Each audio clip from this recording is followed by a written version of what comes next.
नमस्कार, मैं हूं आपके साथ प्रदीप आजाद। साल 2022 चल रहा है और लगभग 4.5 महीनों का वक्त अभी बाकी है जब 2022 का कैलेंडर बदलेगा। लेकिन सवाल ये कि इन 4.5 महीनों में आखिरकार देश और दुनिया में क्या बदलाव हो सकते हैं। बदलाव के मायने इसलिए कि आज हम बात कर रहे हैं ज्योतिषीय गणना की, ग्रह नक्षत्र की। जब ग्रह नक्षत्र की बात की जाती है, ज्योतिष की बात की जाती है, तो हर पल, हर दिन और हर वक्त बदलाव होते हैं। कभी ग्रह बदलते हैं, लोगों के जिस घर में वो ग्रह होते हैं उनमें बदलाव होता है, तमाम तरह के बदलाव होते हैं और बारीकी से अगर देखा जाए तो बहुत कुछ होता है, लेकिन वो केवल ज्योतिषीय गणनाओं के हिसाब से। आज हम बात करेंगे कि इन आने वाले 4.5 महीनों में आखिरकार देश में क्या कुछ हो सकता है। चाहे बात मौसम की हो, चाहे बात बिजनेस की हो, चाहे पढ़ाई की हो, चाहे उद्योग की हो, चाहे राजनीति की हो। दुनिया में क्या हो सकता है। क्या कोई प्राकृतिक आपदाओं को लेकर क्या कोई भविष्यवाणी हो सकती है, राजनीति के मायने में भविष्यवाणी हो सकती है, या जो रिलेशंस होते हैं देशों के बीच में, जो संबंध होते हैं, उन संबंधों में क्या मधुरता होती है या कड़वाहट होती है।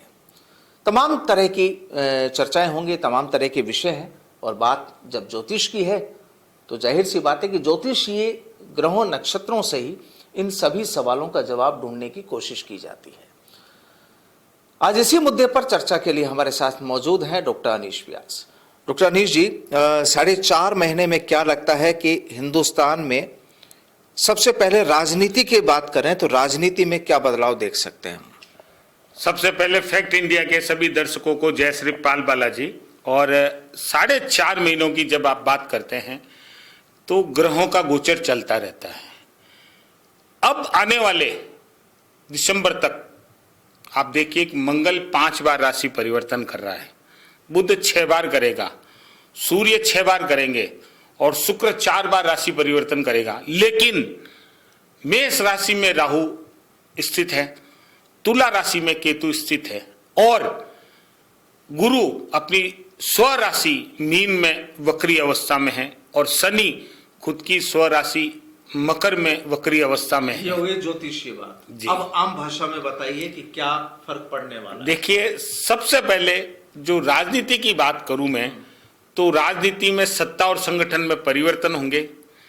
भारत की बात करें तो कई राज्यों में सत्ता परिवर्तन हो सकता है, नए चेहरों को मौका मिलेगा। और विश्व की बात करूं तो विश्व में कुछ देशों में जो राजनीति है वह हाइपर होगी और वही आगे कहीं न कहीं एक बड़ा मुद्दा बनेगी और उसी के कारण कहीं न कहीं विश्व युद्ध की संभावना बन रही है।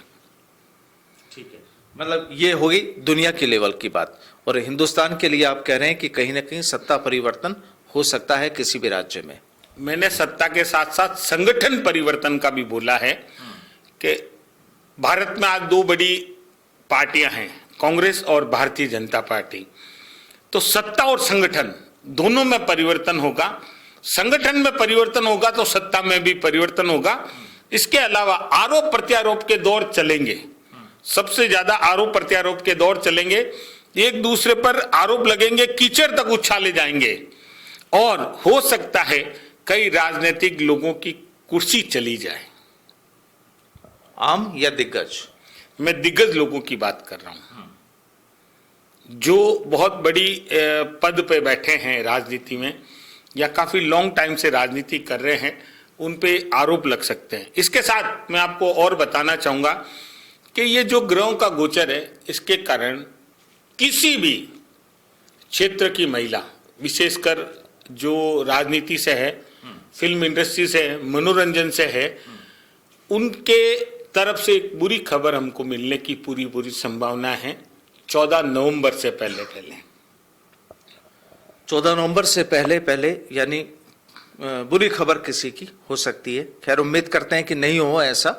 बात करें राजनीति से अलग हटकर, अगर उद्योग की बात की जाए या एजुकेशन से रिलेटेड बात की जाए विज्ञान में बात की जाए वो भी है, लेकिन जो राशि परिवर्तन की जो कहानी है उसकी असलियत क्या है? देखिए, ग्रह हमेशा गतिशील रहते हैं और समय समय पर राशि परिवर्तन करते हैं, लेकिन इस पूरे विश्व को प्रभावित करने वाले दो मुख्य ग्रह हैं, गुरु और शनि। दोनों अभी वक्री अवस्था में यानी उल्टी चाल चल रहे हैं, खुद की स्व राशि में कर रहे हैं। तो ये कहीं न कहीं हमारे लिए एक ऐसा रिसर्च का विषय है कि जब भी गुरु और शनि वक्री अवस्था में होते हैं तो वह उद्योग को प्रभावित करते हैं, वह राजनीति को प्रभावित करते हैं, वह ज्ञान को प्रभावित करते हैं और वह कहीं न कहीं आर्थिक दृष्टि से हमें कहीं न कहीं प्रभावित करते हैं। लेकिन शनि आपको आपके कर्म के अनुसार रिजल्ट देते हैं। शनि ग्रहों में न्यायाधीश है।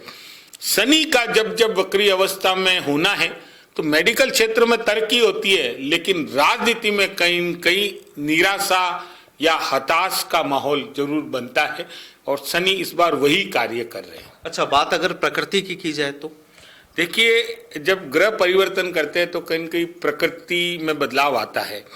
अभी आप देखिए कि एक अचानक एक बीमारी चल रही है, लंपी, गायों पर चल रही है। उससे पहले मनुष्यों पर कोरोना चला था। तो प्रकृति में बदलाव होते हैं क्योंकि अभी जो मेष अग्नि तत्व की राशि है उसमें राहु है और राहु और मंगल का जन्म जन्मांतर युद्ध चलता है।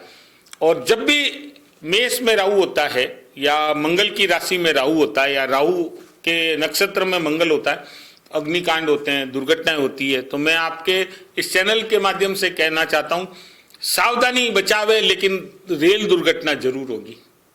चाहे रेल पटरी से उतरे या जनजीवन को नुकसान हो, लेकिन शुक्र हमेशा पृथ्वी के साथ होता है, इसलिए अधिक से अधिक लोगों को शुक्र बचाएगा, लेकिन दुर्घटना जरूर होगी।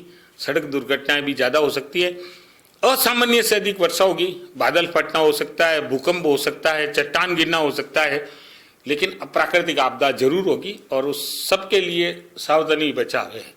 अच्छा, बात अगर करें राजस्थान के परिदृश्य में, देखिए आपके टीवी चैनल में कई बार मैं बता भी चुका हूं और बताना चाहूंगा कि सत्ता और संगठन में परिवर्तन होने वाला है और ऐसा संकेत मिल रहे हैं कि राजस्थान में इन दिनों आपने देखा होगा आरोप प्रत्यारोप का दौर तेजी से चल रहा है और सरकार के कार्यों से भी कुछ लोग नाखुश हैं।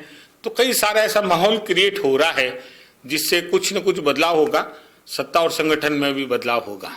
सत्ता राजनीति के अलावा अगर दूसरे हिस्सों से देखा जाए तो देखिए क्या होता है कि आपको अगर आम जनमानस के रूप में कहूं तो कहीं न कोई एक छोटा सा विवाद बड़ा आंदोलन का रूप लेगा और उससे पूरे राज्य की जनता उस के खिलाफ होगी, उस माहौल के अगेंस्ट खड़ी होगी और वो कहीं न कहीं कुछ न कुछ राजनीतिक के हिसाब से गलत ही होगा। यानी कुल मिलाकर ये जो 4.5 महीने हैं ये राजस्थान के लिए, हिंदुस्तान के लिए और दुनिया के लिए, दुनिया के हिसाब से अगर देखें तो देखिए, दुनिया के हिसाब से देखें तो 14 नवंबर से पहले जो 15 अक्टूबर से 14 नवंबर का समय है, इस दौरान कोई भी एक बड़ा देश दूसरे देश के साथ कुछ न कुछ विवाद करेगा, छेड़छाड़ करेगा और वही आगे विश्व युद्ध की तरफ हमको लेकर जाएगा।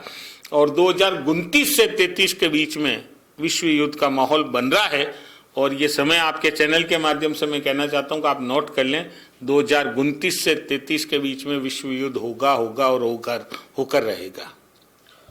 तो कुल मिलाकर देखिए कहानी ये, चूंकि ज्योतिषीय गणनाएं हैं, राशि परिवर्तन है, ग्रह नक्षत्रों के बदलाव हैं, इन तमाम चीजों को देखते हुए जब उनकी गणित को जोड़ बाकी किया जाता है, उनकी गणना जब की जाती है तो ये सारे परिणाम निकलते हैं, नतीजे सामने आते हैं। लेकिन सबसे अहम चीज ये कि हम खुद अपने आप को कितना सतर्क कर सकते हैं, सावधान रह सकते हैं। और कहते वही है कि जो होता है, जो लिखा होता है वो देखना भी पड़ता है, भुगतना भी पड़ता है। लेकिन तमाम चीज़ें हैं, ज्योतिषीय की कहानी, ज्योतिषीय विज्ञान एक अलग चीज़ है। लेकिन उसके साथ साथ अगर डॉक्टर अनीश जी की माने तो राजस्थान की भी अगर राजनीति की बात करें तो हमने हाल ही में भी इस चीज़ को पहले बताया था एक प्रोग्राम में कि आने वाले वक्त में सत्ता और संगठन दोनों में राजस्थान में भी बदलाव होने वाला है और वापस एक बार फिर यही बात दोहराई गई है कि आने वाले वक्त में इसको ये माना जाए कि अगले 3-4 महीनों में, 3-4 महीने में, है ना? कल आपके टीवी चैनल पे मैंने 70 दिन बताए थे और ये वही लगभग समय हो रहा है कि 14 नवंबर तक कुछ न कुछ बदलाव होगा। और विश्व की भी बात करें तो वहां पर भी कुछ बदलाव होगा, लेकिन प्रधानमंत्री मोदी रहेंगे अगले आने वाले 7-8 वर्षों के लिए। बस उनका स्वास्थ्य इस बात की उनको इजाजत दे, और इस बार जो भी चेहरा आएगा राजस्थान में वह नया होगा, यूनिक होगा, और वह हम सब के लिए बढ़िया होगा। तो बहरहाल इंतजार रहेगा कि आने वाला चेहरा कौन सा होता है और कितना ठीक होता है पब्लिक के हिसाब से, और बाकी की ज्योतिषीय गणनाएं क्या कहती हैं, अगले 4.5 महीने कैसे निकलते हैं, वो देखना बिल्कुल दिलचस्प होगा। बहरहाल बहुत बहुत शुक्रिया डॉक्टर अनीश जी। आज के लिए फिलहाल इतना ही। नमस्कार।